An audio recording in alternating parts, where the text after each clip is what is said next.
إلا بالله العلي العظيم حسبنا الله ونعم الوكيل نعم المولى ونعم النصير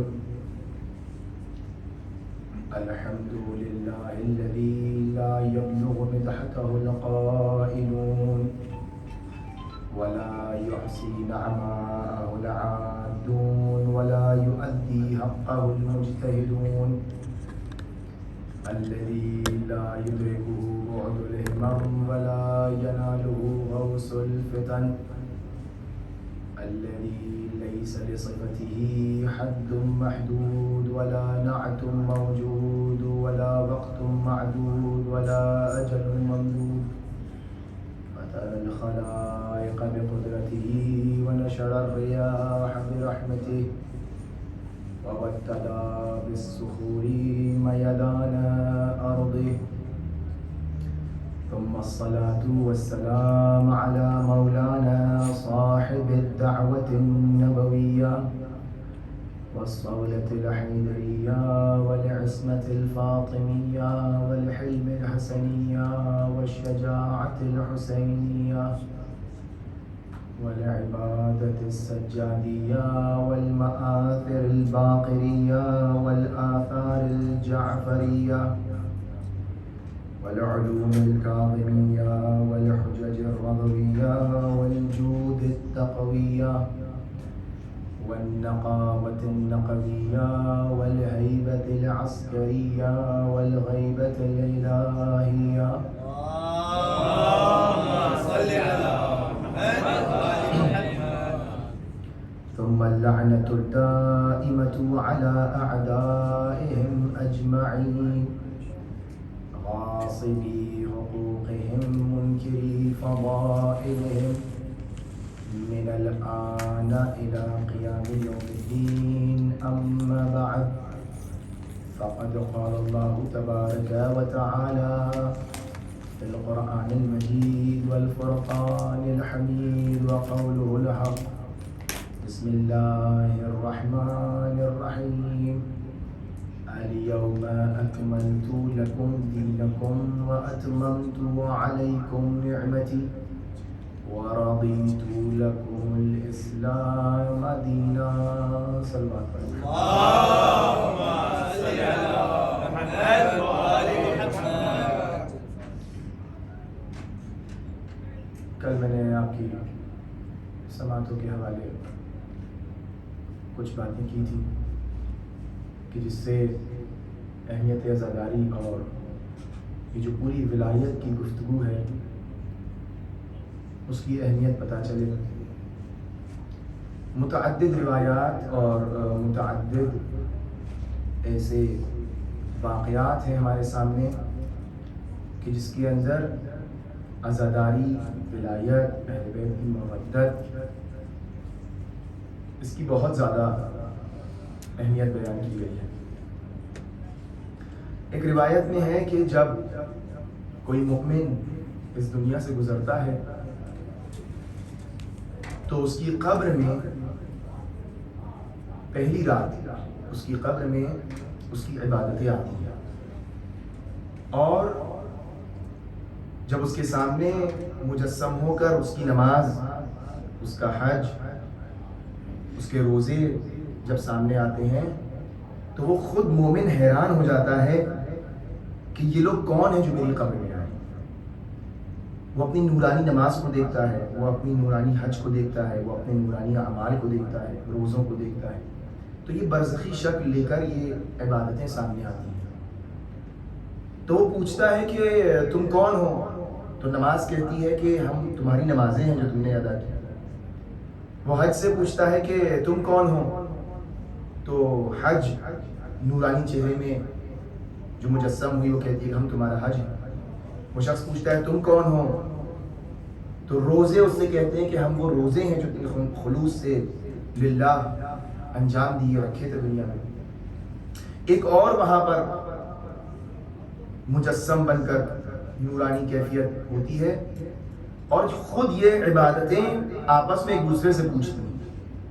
خود عبادتیں آپس میں ایک دوسرے سے پوچھتی ہیں کہ تم کون ہو، تو حج نماز سے کہتی ہے ہم اس کے حج تھے، روزہ نماز سے کہتا ہے ہم اس کے روزے تھے، نماز روزے کو بتاتی ہے کہ ہم اس کی نمازیں تھیں۔ اور ایک چوتھی چیز ہوتی ہے کہ جو بہت نورانی ہوتا ہے، اور وہ شخص پوچھتا ہے کہ تم کون ہو، تو وہ نورانی پہ کر اس بندے مومن کو یہ خبر دیتا ہے کہ ہم ولایت علی میں ہیں، ہم ولایت علی ہیں کہ جس میں تم نے اپنی زندگی بسر کی۔ تو پھر وہ عبادتیں اس نوری پیکر سے پوچھتی ہیں کہ تم کون ہو، تو وہ ولایت یہ پلٹ کے کہتی ہے میں وہ ہوں کہ جس کی وجہ سے تم سب کا نور ہے۔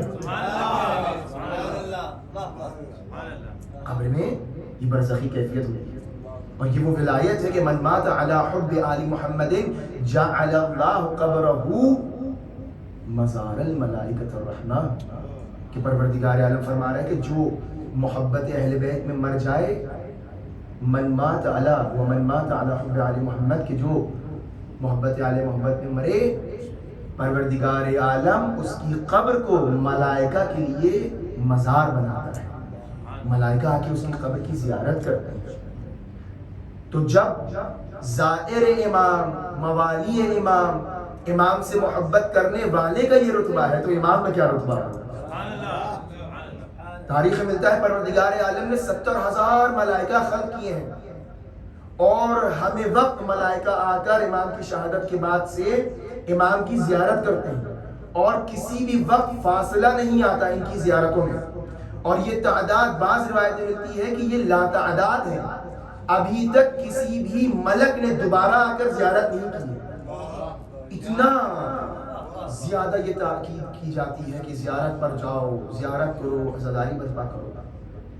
تو عزیزان محترم، یہ جو درس ولایت ہے، یہ جو پوری گفتگو ہے کہ جس کی وجہ سے دین مکمل ہو رہا ہے، کہ الیوم اکملت لکم دینکم واتممت علیکم نعمتی، کہ آج ہم نے تمہارا دین مکمل کر دیا، تمہارے اوپر تمام نعمتیں مکمل کر دیں، اور ہم تمہارے لیے اسلام کو بے عنوان دین پسند کرتے ہیں، ہم اس سے راضی ہیں۔ یہ جو ہمارے سامنے اب آج ایک اور مفہوم میں کلیئر کر دوں، ولایت کا مفہوم کلیئر کرنے کی کوشش کی ہم نے۔ ایک اور بحث ہے کہ یہ جو بحث امامت ہے جس کے اوپر اتنی لڑائی ہے، اتنا جھگڑا ہے، امامتی کے اوپر تو جھگڑا ہے کہ رسول کے بعد کون امام بنے، رسول کے بعد فلاں کوئی کہہ رہا ہے فلاں بنے گا، تو یہ امامت ہے کیا، کہاں سے یہ جھگڑا نکلتا ہے؟ مخصوصاً ہمارے نوجوان ضرور اس بات کو سنیں کہ یہ لڑائی کیوں ہے، کس بات پر ہے لڑائی؟ کیا صرف ہٹ دھرمی ہے کہ نہیں ہم علی کو ہی مانیں گے، وہ کہہ رہے ہیں ہم فلانے کو مانیں گے؟ یعنی واقعی اس کے پیچھے کوئی راز ہے، کوئی آئیڈیولوجی ہے، کوئی تفکر ہے؟ ہمارا عقیدہ کیا ہے امامت کے سلسلے میں؟ تو اس پہ توجہ کریے کہ ہماری آئیڈیولوجی کیا ہے، ہم امام کس کو مانتے ہیں اور وہ امام کس کو مانتے ہیں، ہم کیا کہتے ہیں امام کے بارے میں، وہ کیا کہتے ہیں امام کے بارے میں۔ ہمارا نظریہ یہ ہے، تشیع کا نظریہ یہ ہے کہ جتنی بھی گفتگو عقائد سے متصل ہے، عقائد کے بارے میں ہے، وہ تمام گفتگو افعال خدا کی ہے، یا بلکہ یوں کہوں کہ جتنی بھی مباحث افعال خداوند سے مرتبط ہیں وہ عقائد میں بحث ہوگی، اور ہر وہ کام کہ جو افعال انسانی سے مرتبط ہے وہ فقہ میں بحث ہوگی۔ توجہ آپ سب ماشاءاللہ پڑھے لکھے حضرات ہیں، انشاءاللہ مشکل نہیں ہوگی اس بات کو سمجھنے میں کہ دیکھیے جو بھی ہمارا فعل ہے وہ فعل، اس کی تکلیف واجب ہے، حرام ہے، مستحب ہے، مباح ہے، یہ کہاں بیان ہوگا؟ یہ کہاں علم فقہ میں بیان ہوگا، جورسپروڈنس میں بیان ہوگا، لاز بیان کریں گے، اسلامک لاز آپ کو بیان کریں گے، توضیح المسائل آپ کو دیکھنا پڑے گی، روایات دیکھنا پڑیں گی، حکم شرعی نکالنا پڑے گا۔ کیوں یہ سب ہے؟ اس لیے کہ یہ فعل انسانی ہے، اور فعل انسانی جو ہے وہ فقہ میں بحث ہوتی ہے۔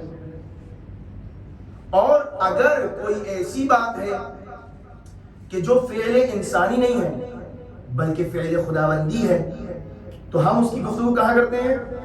عقائد میں کرتے ہیں، اس کی بررسی، اس کا انالیسس، اس کی دلیل برہان مباحث جتنے بھی ہے ڈسکشن وہ علم کلام میں ہوتے ہیں، فقہ میں نہیں ہوتے۔ چنانچہ ہمارا جو عقیدہ ہے وہ یہ کہ پروردگار عالم امام کو منتخب کرتا ہے، لہٰذا ہم جو گفتگو کرتے ہیں امامت کی وہ کہاں کرتے ہیں؟ علم عقائد میں کرتے ہیں، علم کلام میں کرتے ہیں۔ برادران اہل سنت کا یہ عقیدہ ہے کہ امامت جو ہے وہ فقہ میں بحث ہوگی۔ کیوں؟ چونکہ یہ افعال انسانی میں سے ہے۔ سمجھ میں آ رہی بات کہ یہ افعال انسانی میں سے ہے، لہٰذا وہ آگے کہتے ہیں کہ یہ بحث جو ہے وہ گفتگو فقہ کے میدان میں ہونا چاہیے۔ ہم چونکہ یہ کہتے ہیں کہ یہ اللہ کی طرف سے بنتے ہیں، لہٰذا ہم عقائد میں آ کر بحث کرتے ہیں۔ کیوں؟ چونکہ ہمارا عقیدہ ہے۔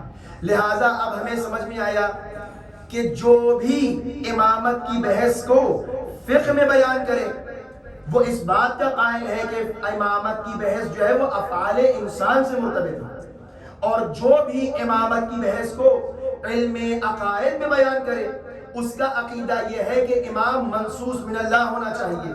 بس یہاں پر فرق واضح ہو گیا۔ یہ جو ہم کہتے ہیں کہ ہم کو وہ دین نہیں چاہیے جو سقیفہ میں ہے، وہ دین چاہیے جو غدیر میں، اس کا مطلب یہی ہے غدیر میں پروردگار عالم کی مشیت کا اعلان ہو رہا تھا، پروردگار عالم خود امام معین کر رہا تھا، سقیفہ میں لوگ بیٹھ کر امام معین کر رہے ہیں۔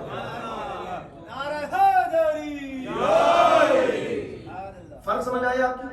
یہ جو ہم لوگ بار بار کہتے ہیں، لہٰذا یہ جو منتخب کیا جا رہا ہے یہ کہاں معین کیا جا رہا ہے؟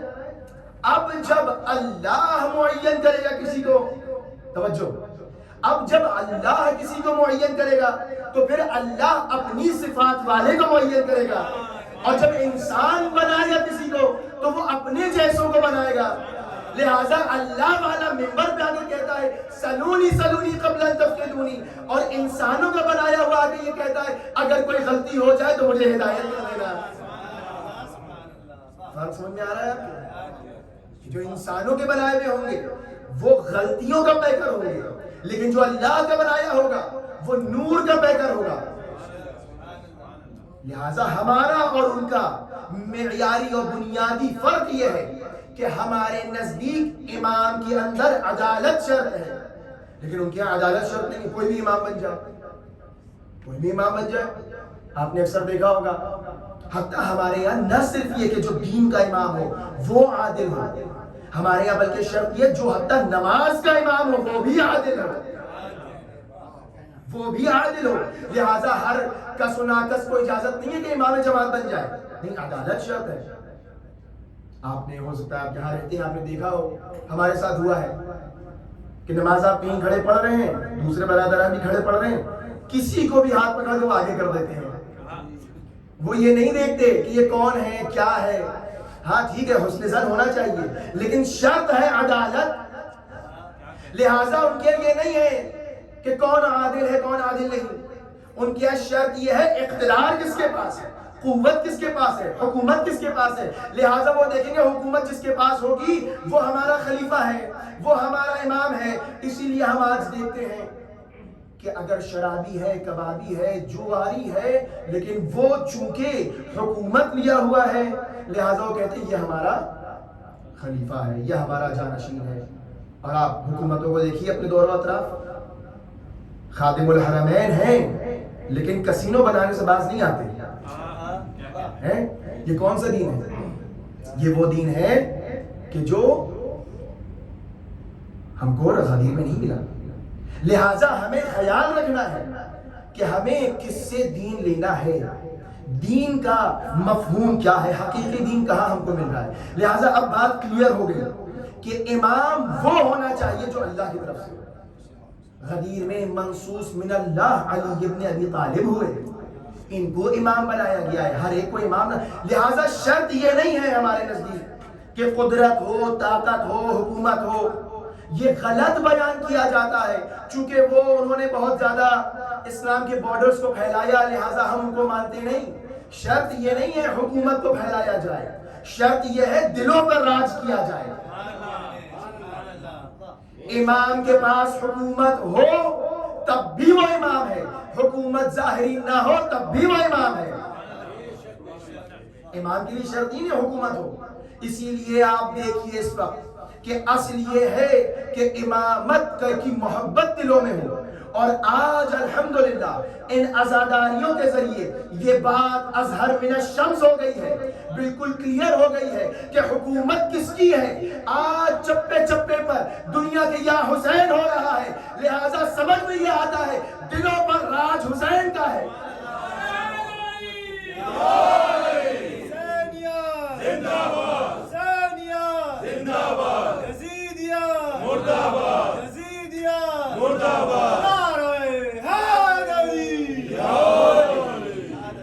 دلوں پر حکومت ہے. یہ حکومت ولایت باؤنڈریز میں محدود نہیں ہے. دنیا کے گوشے گوشے میں آج یا حسین کس لیے ہو رہا ہے؟ یہ اعلان ہے حکومت کا، ظاہری حکومت نہیں، دلوں پہ راج ہے امام کا. لہٰذا آج کوئی بھی یزید کا نام لینے والا نہیں ہے، لیکن ہر ایک حسین حسین کر رہا ہے. یہ کیا ہے؟ یہ اثر ولایت ہے. یہ وہ ولایت ہے کہ جو ہم کو غدیر سے ملی ہے. یہ غلط ہے تصور، یہ شرط غلط ہے کہ نہیں جس کے پاس حکومت ہو، اقتدار ہو، تخت و تاج ہو، مسند ہو. نہیں، یہ ضروری نہیں ہے. امام کے لیے حکومت شرط نہیں ہے، امام کے لیے تخت و تاج شرط نہیں ہے، خلافت کے لیے تخت و تاج شرط نہیں ہے. پروردگار عالم نے جس وقت سب سے پہلا خلیفہ بنایا، انی جاعل فی الارض خلیفہ، کس کو خلیفہ بنایا؟ آدم کو خلیفہ بنایا. تو کیا آدم کے پاس تخت و تاج تھا؟ آدم کہیں کے بادشاہ تھے؟ جناب سلیمان تھے، لیکن آدم ابھی تخت و تاج کا تصور نہیں ہے، تب بھی خلیفہ ہے. بتایا یہ جا رہا ہے خلافت کے لیے تخت و تاج شرط نہیں ہے. استدلال سیکھیں آپ. خلافت کے لیے حکومت شرط نہیں ہے، حکومت کے لیے شرط ہے کہ تم وصی رسول ہو. بس خلافت کے لیے شرط نہیں ہے. ورنہ حضرت آدم کے پاس کون سی حکومت تھی؟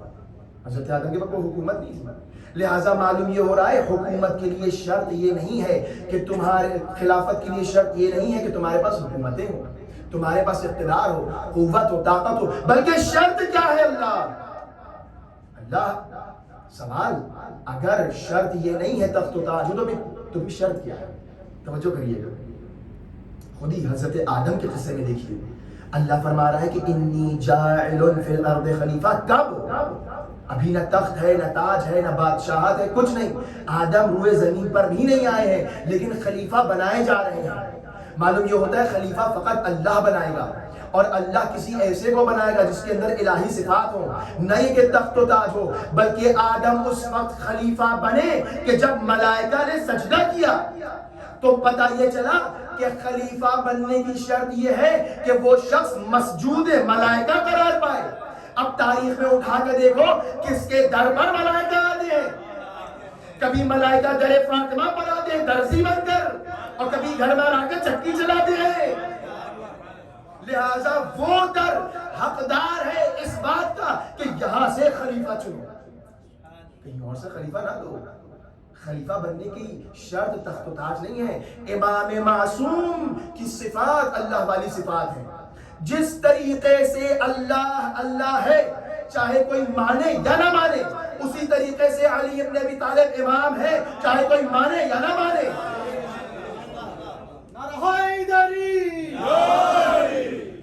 یہ دلوں کا کعبہ ہے، یہ دلوں کا کعبہ ہے، یہ دلوں پہ راج کرتے ہیں. ان کی حکومت کس طریقے کی ہے؟ نہ یہ کہ تم دنیاوی حکومتوں کے چکر میں آ جاؤ اور دیکھو کہ کس کے پاس طاقت ہے، قدرت ہے، جاؤ حشم ہے، مال و منال ہے. نہیں، یہ وہ ہیں کہ جو اللہ کی طرف سے بنائے گئے ہیں. لہذا یہ جو ہمارے سامنے کعبہ ہے، یہ کعبہ ہمارا یقیناً قبلہ ہے، لیکن یہ کعبہ قبلہ کب بنا؟ یہ کعبہ اس وقت قبلہ بنا ہے، یہ اثر ہے امامت کا. یہ کعبہ اس وقت قبلہ بنا ہے کہ جب یہاں امیر المؤمنین آئے ہیں. دیکھیے، توجہ کریے اس بات کے اوپر. جناب عباس علیہ السلام کو امام حسین نے حکم دیا تھا، اور یہ واقعہ کب کا ہے کہ جب امام اپنے حج کو چھوڑ کر واپس جا رہے ہیں. تو ایک مرتبہ امام حسین علیہ السلام جناب عباس سے کہتے ہیں کہ عباس، اب تو ہم جا رہے ہیں یہاں سے، اور واقعہ پورا آپ کی تاریخ سامنے ہے کہ کیا ہوا تھا کہ امام حسین علیہ السلام کا قتل کرنے کے لیے دشمن جو ہے وہ مسجد الحرام میں آ گئے. تو امام نے سوچا کہ مسجد الحرام کی حرمت پامال نہ ہو، لہٰذا امام نے اپنے حج کو چھوڑ دیا. آپ اکثر دیکھتے ہوں گے کہ کوئی کانفرنس ہو رہی ہے، بڑے بڑے پریزیڈنٹس اور پرائم منسٹرز بیٹھے ہوئے ہیں، نمائندے بیٹھے ہیں، یو این میں کانفرنس ہو رہی ہے، دیکھا ہوگا آپ لوگوں نے. تو جب کانفرنس کے ٹاپک سے یا اس سیمینار کے موضوع سے کوئی اختلاف رکھتا ہو، شدید اختلاف رکھتا ہو، تو وہ کیا کرتا ہے؟ وہ کانفرنس چھوڑ کے چلا جاتا ہے. توجہ، وہ واک آؤٹ کر جاتا ہے. یہ جو اصطلاح ہے نا واک آؤٹ کر جانے کی، اس کا مطلب یہ ایک احتجاج ہے. ہم کچھ بولیں گے نہیں، لیکن ہمارا عمل بتائے گا کہ ہم اس دین سے راضی نہیں ہیں. امام حسین حج کو چھوڑ کر نہیں جا رہے، امام حسین واک آؤٹ کر رہے ہیں کہ دیکھو یہ مسلمان جو بظاہر احرام پڑھ کے حج، احرام پہن کے حج کر رہے ہیں، چونکہ امام کے قتل کے لیے آئے ہیں، تو امام ناراضگی واک آؤٹ کر کے دکھا رہے ہیں. یہ امام کا واک آؤٹ ہے. امام کہہ رہے ہیں کہ ہم قبول نہیں کرتے ایسی دین. اور پھر بعد میں اپنی زبان سے بتایا کہ وہ علی الاسلام سلامہ. تو اب جب امام نکلنا چاہتے ہیں تو ایک مرتبہ جناب عباس سے کہتے ہیں کہ اب تو ہم جا رہے ہیں، لیکن اتمام حجت کے لیے، خطبہ ہے پورا جناب عباس کا، اتمام حجت کے لیے عباس تم جا کر اپنی حقانیت بیان کرو ہم لوگوں کی، اور ان لوگوں پہچانواؤ کہ میں کون ہوں. اللہ اے عباس جاؤ ان لوگوں پہچانواؤ کہ میں کون ہوں. اور جناب عباس نے حکم کی تعمیل کی کہ آقا یہ بتائیے کہ میں کہاں جا کے بیان کروں؟ کہا کعبے کی چھت پہ جا کے بیان کروں. سبحان اللہ. کہا کعبے کی چھت پر جا کے بیان کروں. یہ عباس اب چلے اور کعبے کی چھت پر سوار ہوئے. عجیب منظر ہے، عجیب منظر ہے کہ کعبے کے اوپر جناب عباس ہے. کبھی منبر کے اوپر علی کو دیکھا اور کبھی کعبے کے اوپر عباس کو دیکھا. یہ عجیب تاریخ ہے. اب عباس علی کی زبان سے خطبہ بیان کریں گے، اور یہ عجیب تاریخی خطبہ ہے. ایک مرتبہ امام حسین سے پوچھا آقا میں کس طرف رخ کر کے خطبہ ارشاد فرماؤں؟ کس طرف رخ کروں؟ جب جناب بلال اذان دیا کرتے تھے مدینے سے تو وہ کس طرف رخ کرتے تھے؟ مکے کی طرف. ہم سب نماز پڑھتے ہیں کس طرف رخ کر کے؟ مکے کی طرف. لیکن جب کوئی شخص خود کعبے کے اوپر ہو تو کس طرف رخ کرے؟ توجہ فرمائیے گا. جب کوئی کعبے کے اوپر ہو تو پھر کس طرف رخ کرے؟ امام حسین نے بتایا عباس میری طرف رخ کر کے خطبہ ارشاد دو. بتایا میں کعبہ ہوں، اصل میں امامت کا کعبہ ہوں. اب جناب عباس کہاں ہے؟ کعبے کے اوپر ہے. یہ بھی عجیب ہے. ہم اور آپ جناب عباس کا علم اپنے گھروں پہ لگاتے ہیں، اپنے حسینیہ میں لگاتے ہیں. یہ گھروں پر عباس کا علم لگانا آج یہ مجسم نظر آ رہا ہے کہ اللہ کے گھر میں خود عباس کھڑے ہوئے ہیں. عجیب منظر ہے یہ. اور ایک مرتبہ جناب عباس نے ارشاد فرمایا الحمدللہ الذی شرف ھذا بقدوم ابیہ. کہا پروردگار عالم کی حمد و ثنا ہے کہ جس پروردگار عالم نے اس بیت کو کہ جو صرف ابھی بیت تھا، شرف بقدوم ابیہ، امام حسین کی طرف اشارہ کیا. کہا کہ اس بیت کو جو صرف مٹی کا پتھر کا گھر تھا، اس کو کس نے کعبہ بنایا؟ کہا اس کو کعبہ بنایا اس کے باپ کی ولادت نے. امام حسین کے والد کی ولادت سے کعبہ بنا ہے. یہ امام علی کا فضل و کرم نہیں ہے، امام علی کی فضیلت نہیں ہے کہ وہ کعبے میں آئے، یہ کعبے کی فضیلت ہے کہ علی اس میں آئے.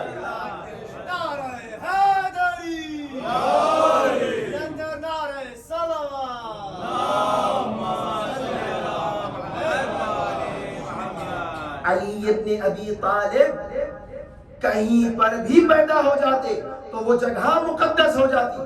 یہ کعبے کا شرف ہے کہ علی اس میں پیدا ہو رہے ہیں. یہ علی کا شرف نہیں ہے کہ وہ کعبے میں آ رہے ہیں، یہ کعبے کا شرف ہے کہ علی اس میں آ رہے ہیں.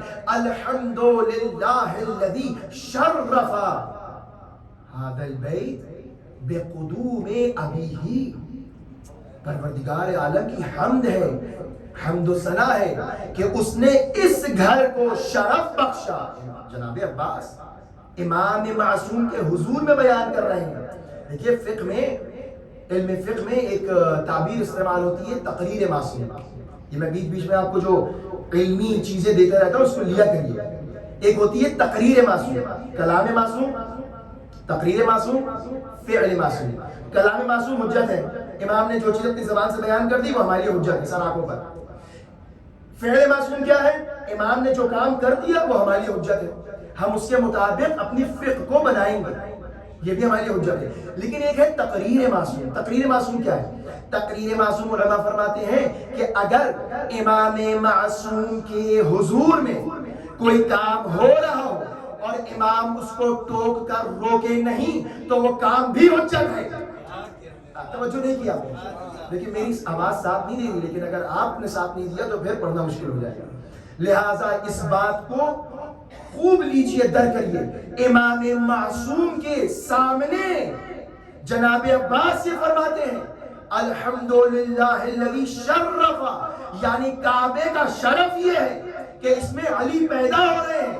اب کوئی اعتراض نہ یہ کرے کہ آپ کعبے کو بھی علی سے علی کو بھی کعبے سے بڑھائے دے رہے ہیں، نہیں، یہ عباس کا کلام ہے، جناب عباس کا کلام ہے۔ کس کے حضور میں؟ امام معصوم کے حضور میں۔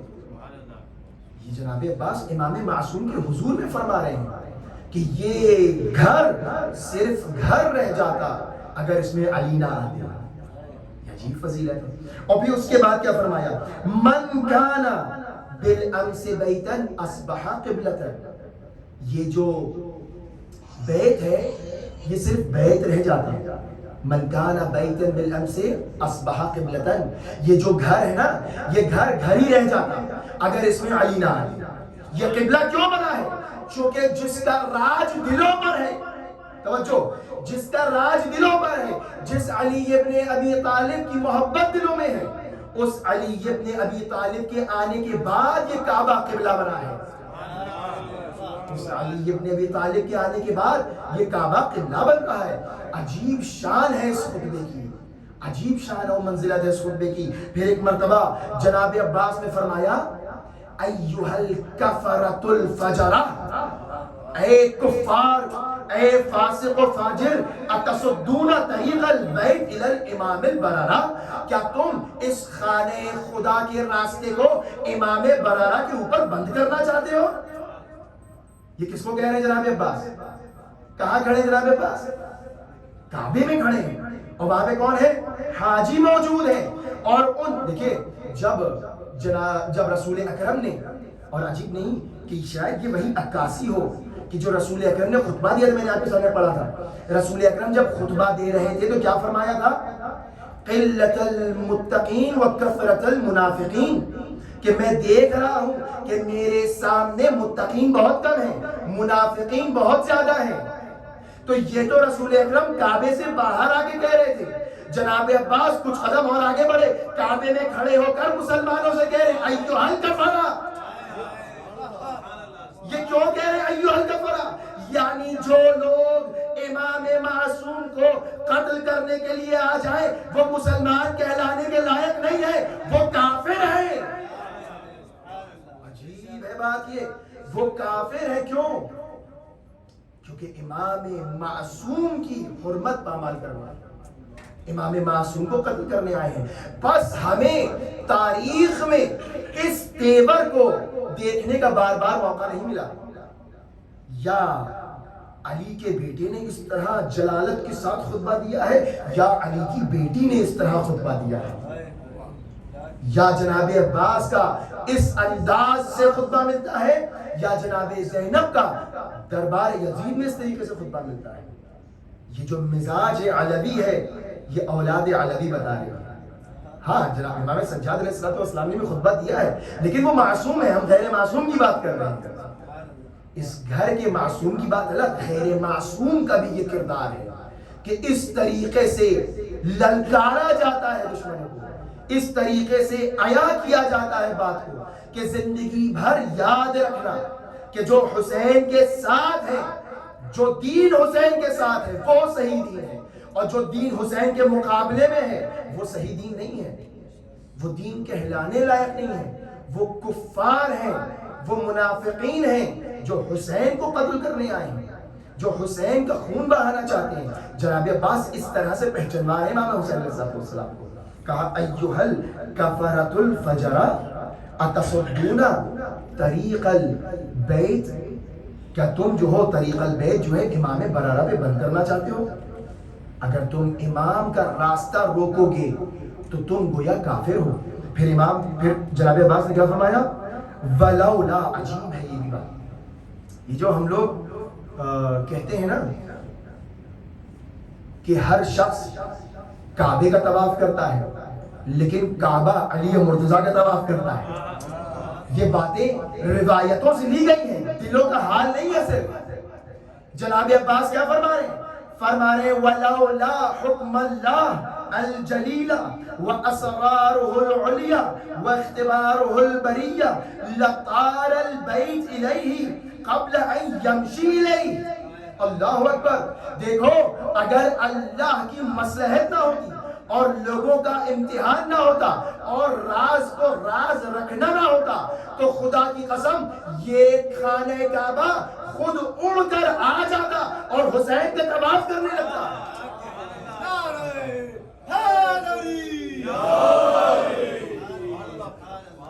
لیطیر، یہ کعبہ آتا اور آنے کے بعد لیطیر البیت الیہ قبل ان یمشی الیہ، اس سے پہلے کہ امام خود کعبے کی طرف آئے، خود کعبہ امام کے پاس استقبال کے لیے آ جاتا۔ لیکن آتا کیوں نہیں ہے؟ امام نے اس کی بھی بات بتائی، کہا یہ حکم اللہ الجلیلہ ہے، یہ اسرار العلیٰ ہے، یہ اختبار البریہ ہے۔ یعنی اگر کوئی چیز نہ ہو، اگر کوئی چیز ہو سکتی ہو اور نہ ہو تو یہ نہ سمجھنا کہ یہ نہیں ہو سکتی، نہیں، بلکہ یہ اسرار کی باتیں ہر جگہ بیان نہیں ہوتی ہیں، ہر وقت دکھائی نہیں جاتی ہیں، اور یہ مومنوں کا امتحان ہے، اختبار البریہ، یہ مومنوں کا امتحان ہے کہ دیکھو تم کس کعبے کی طرف جاتے ہو، صرف اس مٹی اور پتھر سے بنے کی طرف جا رہے ہو یا کعبے ولایت اور امامت کی طرف جا رہے ہو۔ یہ عجیب گفتگو ہے جناب عباس علیہ السلام کی کہ یہ جو کعبہ ہے اس کا شرف اس لیے ہے کہ اس کے اندر علی مرتضیٰ آئے ہیں، یہ جو کعبہ ہے اس کی منزلت یہ ہے کہ اگر اللہ کا حکم نہ ہوتا اور اسرار نہ ہوتے اور لوگوں کا امتحان نہ ہوتا تو خود کعبہ حسین کی طرف چل کے آ جاتا۔ یہ ہے حسین، یہ حسین ابن علی۔ لوگوں کو بتایا جا رہا ہے کہ یہ جو تم احرام پہن کر چکر لگا رہے ہو یہ کافی نہیں ہے، کیوں؟ چونکہ تم نے حسین کو چھوڑ رکھا ہے، چونکہ تم نے امام مظلوم کو چھوڑ رکھا ہے، چونکہ تم نے امام معصوم کو چھوڑ رکھا ہے، لہٰذا تمہارے یہ چکر تمہیں کوئی فائدہ نہیں پہنچائے گا۔ یہ کعبے کی منزلت نہیں ہے، یہ حسین کی منزلت ہے۔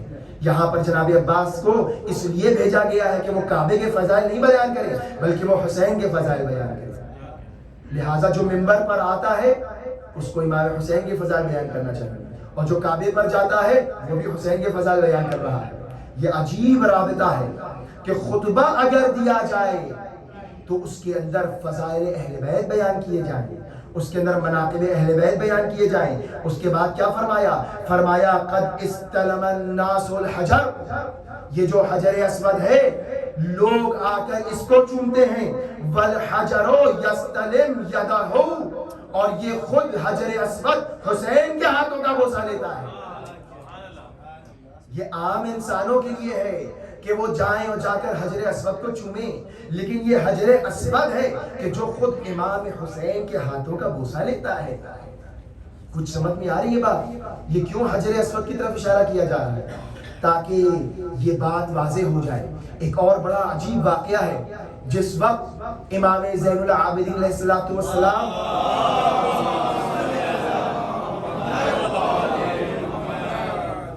کعبے میں آتے ہیں تو امام زین العابدین علیہ السلام اور جناب محمد حنفیہ کے درمیان ایک گفتگو ہے، طویل گفتگو ہے۔ اس کا ماحصل اور خلاصہ یہ ہے کہ ایک مرتبہ گفتگو ہوئی، اور یہ گفتگو ہوئی کہ امام کون ہے؟ تو امام سجاد علیہ السلام نے یہ کہا کہ اے چچا محمد حنفیہ، ایسا کرتے ہیں کہ ہم لوگ حجر اسود کے پاس چلتے ہیں اور حجر اسود سے کہتے ہیں کہ ہمارے درمیان جو حق امام ہے حجر اسود اس کی گواہی دے۔ عجیب بات ہے، حجر اسود اس کی گواہی دے کہ ہمارے اور آپ کے درمیان میں سے کون امام ہے۔ یہ بات نہیں ہے کہ جناب محمد حنفیہ، ان کا رتبہ بہت بڑا ہے، یہ بات نہیں ہے کہ جناب محمد حنفیہ یہ کہہ رہے ہو کہ نہیں میں امام ہوں، نہیں، لوگوں پر عیا کرنا ہے کہ کون امام ہے۔ اب جناب محمد حنفیہ گئے، حجر اسود کے پاس گئے، دعا مانگی، حجر اسود سے کوئی آواز نہیں آئی۔ ایک مرتبہ کہا کہ اے زین العابدین اب آپ دعا مانگیے۔ جناب امام زین العابدین قریب گئے اور قریب جانے کے بعد کہا اے حجر اسود تو بول اللہ کے حکم سے کہ امام وقت کون ہے۔ لوگوں نے دیکھا کہ حجر اسود اپنی جگہ ہلنے لگا اور ایک مرتبہ گویا ہوا، فصیح عربی میں کہا بتحقیق علی ابن الحسین ہی امام ہے۔ محمد صلی اللہ علیہ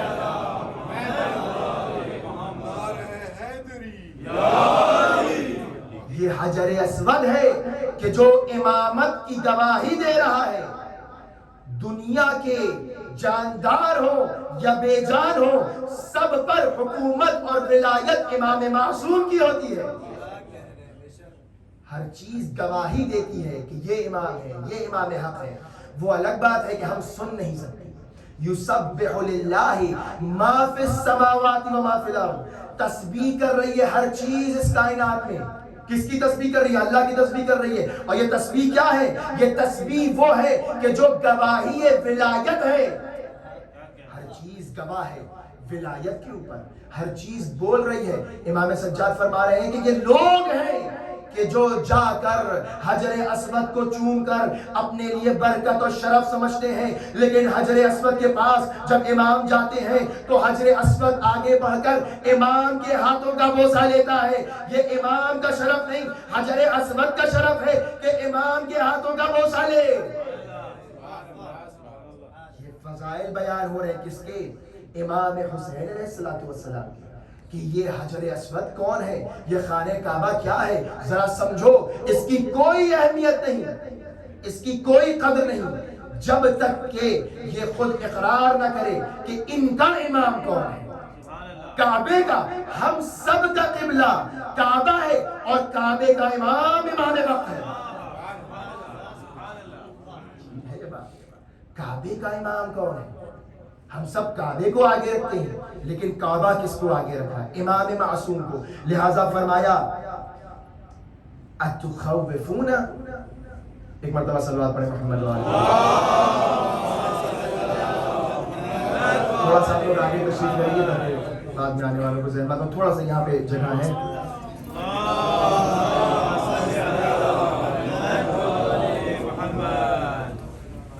خدا ختم الانبیاء صلوات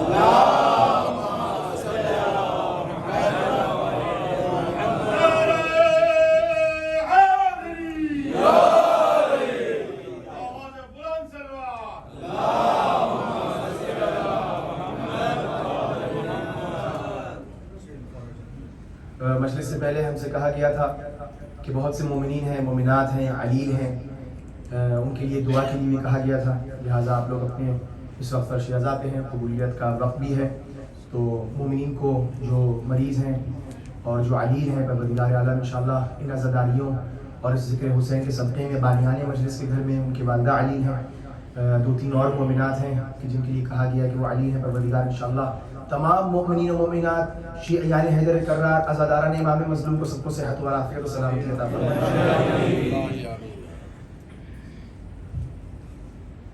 تو توجہ ہے آپ کی میرے ساتھ کہ امام معصوم کے حضور میں، جناب عباس امام معصوم کے حضور میں، یہ بہت بڑی بات ہے کہ امام معصوم کے سامنے جناب عباس گفتگو کر رہے ہیں، خطبہ ارشاد فرما رہے ہیں۔ وہ عباس کہ جو امام کے سامنے بولتے نہیں ہیں، لیکن آج بول اس لیے رہے ہیں چونکہ حکم امام ہے۔ عباس بول اس لیے رہے ہیں چونکہ حکم امام ہے، اور لوگوں کو آج فصاحت اور بلاغت عباس سمجھ میں آئی کہ کہ جہاں پر ادب قربان ہو جائے وہ اسے عباس کہتے ہیں۔ عجیب ادب ہے، عجیب ادب ہے کہ امام کھڑے ہوئے ہیں اور جناب عباس یہ نہیں کہتے کہ الحمدللہ الذی شرف ھذا بقدوم ابی، یہ نہیں کہا تھا کہ بے قدوم ابی میرے باپ یہاں پیدا ہوئے، کہا نہیں بے قدوم ابی ہے یہ میرے حسین کے باپ کی جائے ولادت ہے۔ یہ ہے ادب عباس کا، یہ ادب ہے جناب عباس کا۔ کیوں؟ چونکہ جب امام موجود ہو تو عباس اپنی تعریف نہیں کر سکتے۔ عباس کے کمالات اور فضائل ہمیں سمجھ ہی نہیں آئے۔ یہ جو سب ہم سنتے چلے جا رہے ہیں یہ عباس کی مجبوریاں ہیں، فضائل نہیں ہے۔ کیا کہہ دیا میں؟ یہ عباس کی مجبوریاں ہیں، یہ عباس کے ہاتھ بندھے ہوئے ہیں، یہ عباس ابھی خاموش ہے۔ عباس بولے کر ہے، عباس بولے نہیں تو ان کی فضیلت کہاں سمجھ میں آئے؟ ایک مرتبہ جب عباس بولے ہیں تو فرمایا اتخوفون قوما یلعبوا بالموت فی الطفولیہ فکیف کان فی الرجولیہ۔ ارے تم لوگ جو اپنے ساتھ چاقو اور اسلحہ حمل کر کے خانہ کعبہ میں آ گئے ہو، ہم کو ڈراتے ہو؟ ہم کون ہیں؟ ہم بچپنے میں موت سے کھیلا کرتے تھے۔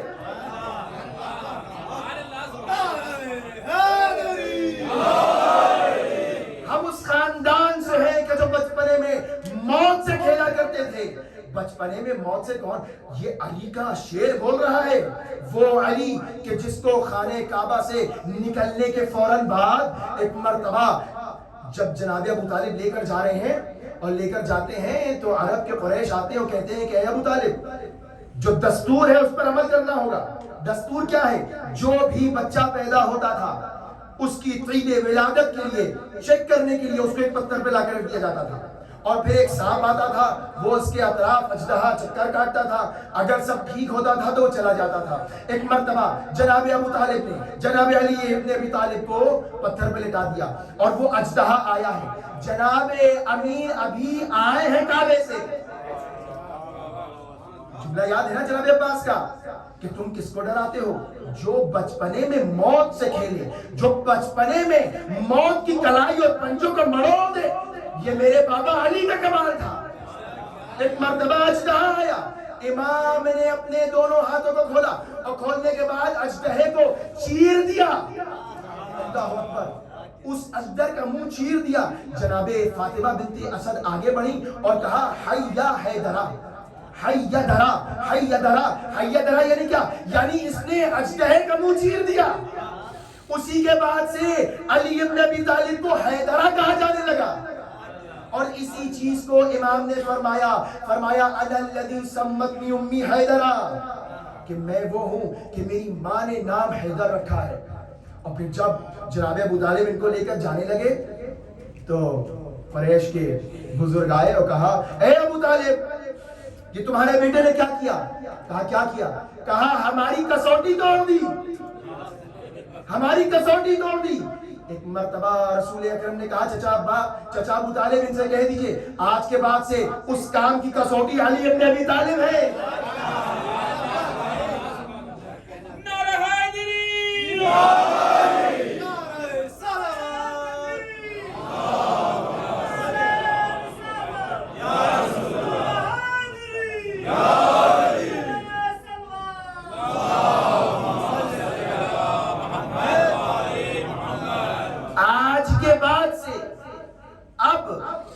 کون مومن ہے کون منافق ہے اس بات کی کسوٹی علی ابن ابی طالب ہے۔ علی کا ذکر کرو گے تو تمہیں چہروں کے رنگ سے پتا چل جائے گا کہ کون طیب الولادت رکھتا ہے۔ یہ حدیث ہے ایمان کی، یہ حدیث ہے رسول اکرم کی، لا یحبک، اے علی تم سے محبت نہیں کرے گا مگر وہ کہ جس کی ولادت طیب و طاہر۔ یہ عجیب ہے بات، یہ ولایت علی ابن ابی طالب بہت بڑی دولت ہے، یہ بہت بڑی دولت ہے۔ یہ ولایت اور محبت باپ کی وراثت میں نہیں ماں کی طہارت میں ملتی ہے۔ یہ وہ چیز نہیں ہے کہ جو تم کو مل جائے ہر جگہ سے، نہیں، یہ وہ چیز ہے کہ جو تم کو طہارت کی بنا پر ملتی ہے۔ تمہارا قلب اتنا اگر پاک ہے تو تمہارے قلب میں محبت علی ضرور آئے گی۔ اور جس کے دل میں محبت علی ہے وہ اپنے باپ کے دی ہوئی حلال کی کمائی کا شکر ادا کرے, وہ اپنے ماں کی طہارت کا شکر ادا کرے. یہ بہت عظیم بات ہے. بہرحال امام کے حکم سے جناب عباس نے خطبہ ارشاد فرمایا اور کہا کہ تم اس کو ڈراتے ہو کہ جو بچپنے میں موت سے کھیلا کرتے تھے. اتخوفون قوما يلعبوا بالموت في الطفولیہ فكيف كان في الرجولیہ. اور آج وہ لوگ کہ جو بچپنے میں موت سے کھیلا کرتے تھے جوان ہو چکے ہیں, تم کس کو ڈراتے ہو؟ ہم لوگ موت سے ڈرنے والے نہیں ہیں, ہم موت کی طرف جانے والے ہیں. کہ جس وقت میں نے آج شام کی مجلس سے اس بات کو پڑھا تھا, رہ گئی تھی بات لیکن وقت آج بہت زیادہ ہو گیا ہے, کہ جنگ صفین کا مرحلہ ہے. جناب عباس بڑھ بڑھ کر حملہ کر رہے تھے اور لوگ یہ نہیں سمجھ پا رہے تھے کہ یہ علی ہے یا کوئی اور. کیوں؟ چونکہ اس طریقے سے جناب عباس نے رموز جنگ, فنون جنگ علی ابن ابی طالب سے سیکھے تھے کہ تلوار کا چلنا بتا رہا تھا کہ یہ علی کا ہاتھ ہے. مولا کے لیے کہتے تھے تلوار چلتی نہیں تھی کہ ظالم کٹ جاتا تھا. عباس اس طرح لوگوں کو کاٹ رہے تھے. اور ایک مرتبہ دشمنوں نے یہ کہا کہ دیکھو اگر معلوم کرنا ہے کہ یہ علی ہے یا کوئی اور, چونکہ جناب عباس کے چہرے پہ نقاب تھی, اگر معلوم کرنا ہے یہ علی ہے یا کوئی اور تو سب مل کر حملہ کرو. اگر اس بہادر کے قدم پیچھے ہٹ گئے تو سمجھ جانا یہ علی نہیں ہے کوئی اور ہے, اور اگر قدم پیچھے نہیں ہٹے تو سمجھ جانا یہ علی ہے. ایک مرتبہ سب نے مل کر حملہ کیا. جتنی قوت سے پوری لشکر عباس کی طرف آ رہا تھا اسی طاقت سے ابو الفضل عباس نے اپنے گھوڑے کو مہمیز کیا, خود بھی لشکر کی طرف اسی طرح لپکے. پیچھے نہیں ہٹے ہیں, خود لشکر کی طرف گئے ہیں. اور پھر یہاں پر امام نے فرمایا اپنے اصحاب سے کہ جاؤ عباس کو بلا کے لے کر آؤ. کیوں؟ چونکہ عباس کو یہاں شہید نہیں ہونا ہے. عباس کو جس لیے میں نے اللہ سے مانگا ہے وہ کوئی اور مقام ہے, وہ کوئی اور منزل ہے, وہ سن 61 کی منزل ہے, وہ میدان صفین نہیں, وہ میدان کربلا ہے. کہ جس کے لیے میں نے عباس کو مانگا ہے. میں نے آپ کی زحمت کو تمام کیا. آج دنیا بھر میں جناب عباس کی یاد منائی جا رہی ہے, اور یہ جناب عباس کی یاد خدا کی قسم 9 محرم اور 10 محرم سے کم نہیں ہے. آج کا جو دن منسوخ کیا گیا ہے یہ کم نہیں ہے, 10 محرم سے کم نہیں ہے, 9 محرم سے کم نہیں ہے. اور آج آپ زیارت کریں گے جناب عباس علیہ السلام کے علم کی, وہ علم کہ جس کو دیکھ کر سکینہ توڑتی تھی, وہ علم جو بیویوں کے دلوں کی ڈھارس تھی, وہ علم جس کو بار بار سکینہ دیکھتی تھی, بچوں سے کہتی تھی دیکھو بچوں میرے چچا عباس کا علم ابھی سیدھا ہے. اجرکم اللہ. کیا مصیبت گزر گئی جناب عباس پر کہ آپ کو اذن جہاد نہیں ملا. بس اس وقت بہت ہو گیا ہے اور آواز صاف نہیں رہی. لیکن آج چونکہ علمدار کربلا کا ذکر ہے لہٰذا نہ رونے میں کمی ہوگی نہ پڑھنے میں کمی ہوگی. خود جناب عباس سے آنسو مانگیے کہ مولا خود ہمیں یہ عنایت دے اور عطا کرے کہ ہم ان پر رو سکیں. آپ کی آنکھیں نم ہیں, قبولیت وقت کا دعا, قبولیت دعا کا وقت ہے. اور جناب عباس باب الحوائج ہیں. یہ کیوں باب الحوائج ہے؟ یہ سب کی حوائج اس لیے پوری کر رہے ہیں چونکہ ان کی حاجت پوری نہیں ہو سکی. ان کی حاجت یہ تھی کہ میں دکھاؤں. جنگ صفین میں گئے لڑنے کے لیے بابا نے واپس بلا لیا, میدان کربلا میں جا رہے ہیں, آقا اجازت نہیں دیتے. عجیب مصیبت ہے کہ مجھے جس وقت کے لیے مانگا گیا تھا میں تو دکھا ہی نہیں سکا. ایک مرتبہ ظہر عاشور کے وقت روایات میں ملتا ہے کہ جناب زہیر قین نے عجیب سوال کیا جناب عباس سے. آپ لوگ سنتے چلے آ رہے ہیں مجالس میں مستقل مسائل, لیکن کچھ باتیں جناب زہیر قین نے کیا بات کہی. کہا عباس مجھے تمہارے بابا کی بات یاد آ رہی ہے. جناب عباس نے کہا زہیر قین یہ کوئی وقت ہے باتیں کرنے کا, لیکن تم نے چونکہ میرے بابا علی کا نام لے لیا ہے لہٰذا بولو کیا کہنا ہے.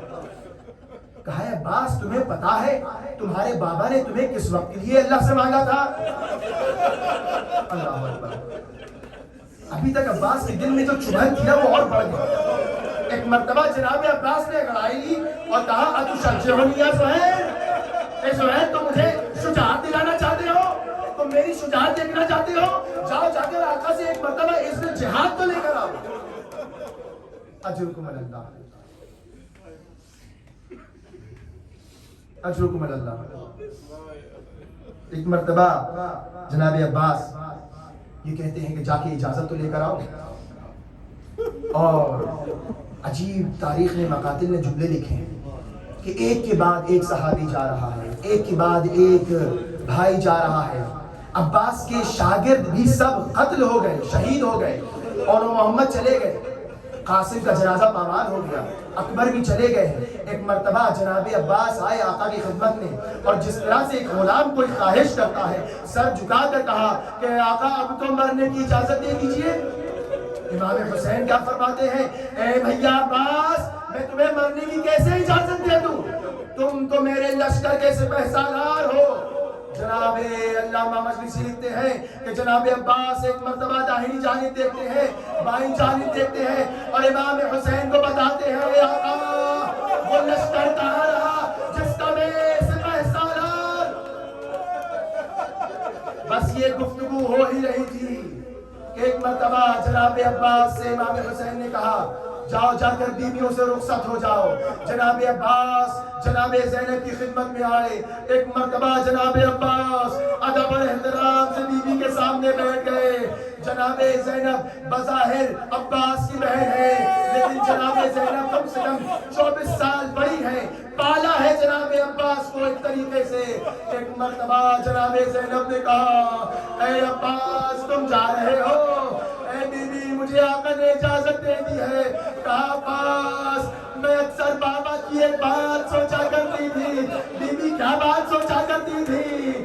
ارے عباس بابا مجھ سے کہا کرتے تھے زینب تمہارے ہاتھوں میں رسن باندھی جائے گی۔ آج جب تم نے کہا کہ میں مرنے کو جا رہا ہوں تو مجھے یقین ہو گیا زینب کے بازوں میں رسن۔ اجرکم اللہ۔ اتنی ہی دیر میں جناب عباس نے جناب سکینہ کو اپنی آغوش میں لیا، امام حسین کے پاس آئے، اے آقا مجھے جانے کی اجازت دیجئے۔ امام حسین نے کہا اے عباس تم عجیب وسیلہ لے کر آئے ہو، میں سکینہ کی بات کو نہیں ٹال سکتا، جاؤ بچوں کے لیے پانی کا انتظام کرو۔ امام حسین نے ایک مرتبہ اجازت دی، حیدر کرار کا بیٹا میدان کارزار کی طرف گیا، نہر فرات میں اپنے گھوڑے کو اتارا، ایک مرتبہ مشکیزوں کو بھرنا شروع کرتے ہیں۔ روایتوں میں لکھا ہے کہ جناب عباس نے پانی کو چلو میں لیا۔ مقاتل کے جملے لکھے ہیں، علماء بھی اکثر یہی پڑھتے ہیں، فرماتے ہیں فَذَكَّرَ عَطْشَ الْحُسَيْنِ، عباس نے ہاتھ میں پانی لیا اور امام حسین کی پیاس یاد آ گئی۔ لیکن میں نے کچھ علماء سے سنا ہے کہ اس کو یوں نہیں پڑھنا چاہیے، فَذَكَّرَ عَطْشَ الْحُسَيْنِ، حسین کی پیاس یاد آ گئی۔ ارے عباس حسین کی پیاس بھولے کم تھے، جو عباس کو کوئی یاد دلائے۔ عباس کا یہ جملہ یوں پڑھا کرو فَذَكَّرَ عَطْشَ الْحُسَيْنِ، حسین نے پانی کو، عباس نے پانی کو حسین کی پیاس یاد دلائی ہے۔ اللہ اکبر۔ اے بہتے ہوئے پانی تجھے معلوم ہے خیام حسینی میں اصغر پیاسا ہے، سکینہ پیاسی ہے، حسین کے بچے پیاسے ہیں۔ ایک مرتبہ عباس نے پانی کو دریا میں مارا اور مشکیزوں کو بھر کے نکلے ہیں۔ اجرکم اللہ، اجرکم اللہ، کیا مصیبت ہو گئی۔ ایک مرتبہ حیدر کرار کا بیٹا نکلا اور جب نکلتے ہیں ایک ظالم سب سے پہلے امام جناب عباس کا داہنا بازو قلم کرتا ہے۔ عباس نے علم کو پکڑا ہے اپنے بائیں بازو سے، سکینہ کھڑی دیکھ رہی ہے، بچوں کو بتا رہی ہے اے بچوں دیکھو میرے چچا کا علم نظر آ رہا ہے۔ جیسے ہی داہنا بازو قلم ہوا ایک مرتبہ علم جھکا، بچوں کے دل میں چین ہو گئے، بچوں کے دل میں چین ہو گئے۔ عباس نے جیسے ہی دوبارہ علم سنبھالا پھر سے سکینہ نے کہا دیکھو دیکھو ابھی علم گرا نہیں ہے، علم گرا نہیں ہے۔ عباس کی پوری امید یہ ہے کہ میں کسی طریقے سے پانی کو خیام حسینی تک پہنچا دوں. اجرکم اللہ. جناب عباس کا بایاں بازو بھی قلم ہو گیا. علم عباس ٹھنڈا ہوا. مشکیزے کو دھاکوں میں دبایا. تیروں کی جو باشش ہوئی ایک تیر آیا مشکیزے میں لگا اور یہ مشکیزہ پانی بہنے لگا. اجرکم اللہ. علم عباس آتا ہے. کسی علم کو دیکھ کر سکینہ روتی جاتی تھی. ایک مرتبہ خیام نے عباس کے علم کو لے کر